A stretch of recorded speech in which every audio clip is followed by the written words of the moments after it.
Today's episode is brought to you by Bush's Fresh Food Market. Calling all foodies, Bush's is hiring. Are you passionate about food, looking for growth, development, and excellent wages? Come grow with Bush's and apply online at bushes.com/join our team. That's Bush's, BUSCHS.com/join our team. I'm Kayla Cockrell with today's Free Press Voice Briefing. It's Wednesday, January 4th, 2023. I'm Dave Boucher with the Detroit Free Press.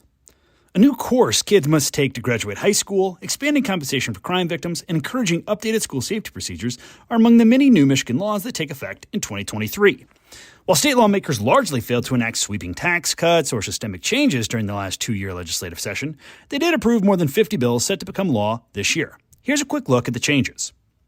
A voting measure, which took effect on New Year's Day, allows communities to use banquet halls, community centers, clubhouses, and other comparable private spots as polling locations, as long as the person who owns these sites is not a political candidate or someone who runs a political action committee. Michigan schools must prominently display portions of the state constitution and law that relate to parents' roles in education. One portion reads in part, quote, "It is the natural, fundamental right of parents and legal guardians to determine and direct the care, teaching, and education of their children." Restaurants and other comparable sites can't discriminate against anyone who legitimately needs and uses a leader dog or other similar service animal.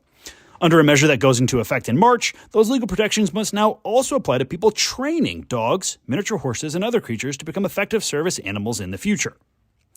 If there's an active shooter threat, Michigan schools already need to provide law enforcement with blueprints and other building data.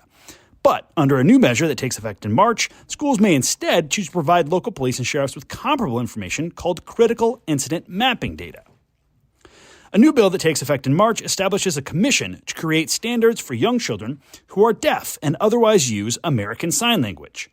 The new standards would be used to both track development and guide any specific individual education plan for students using ASL.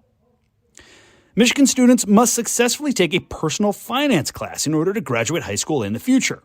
This will be a half-credit class required for students entering 8th grade in 2023 and thereafter. People physically injured by a crime or relatives of people who died as a direct result of a crime are already eligible for money from the state.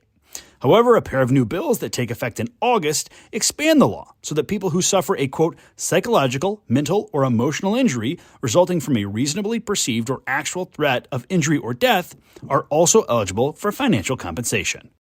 I'm Dante Bedingfield with the Detroit Free Press.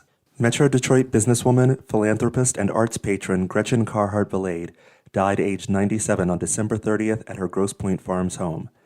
Granddaughter of Carhartt Inc. founder Hamilton Carhartt, Valade served as chairman emeritus for the family-owned workwear company, still located in Dearborn after 134 years. She was also known among the regional arts community and beyond as the Angel of Jazz for her long-lasting contributions to Detroit's arts and culture scene as well as the global jazz community. In 2006, when the Detroit Jazz Festival lost its primary sponsor, Valade established a foundation to ensure the festival would remain free of charge for attendees. I'm Andrew Hammond for the Free Press Sports Department. In January of last year, Jim Harbaugh, the Michigan head coach, went to the Minnesota Vikings of the NFL regarding their head coach opening at the time. The brief courtship ended with Harbaugh spurning the NFL and returning to Michigan, taking the Wolverines to their second straight college football playoff. A year later, we seem to be replaying the situation.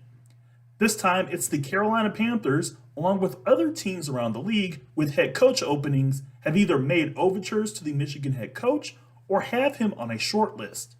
The Denver Broncos reportedly reached out to Harbaugh on Sunday about their head coach opening. Either way, buckle up, Wolverine fans. We're doing this again. For more stories from the Detroit Free Press, be sure to check out freep.com. That's FREEP.com.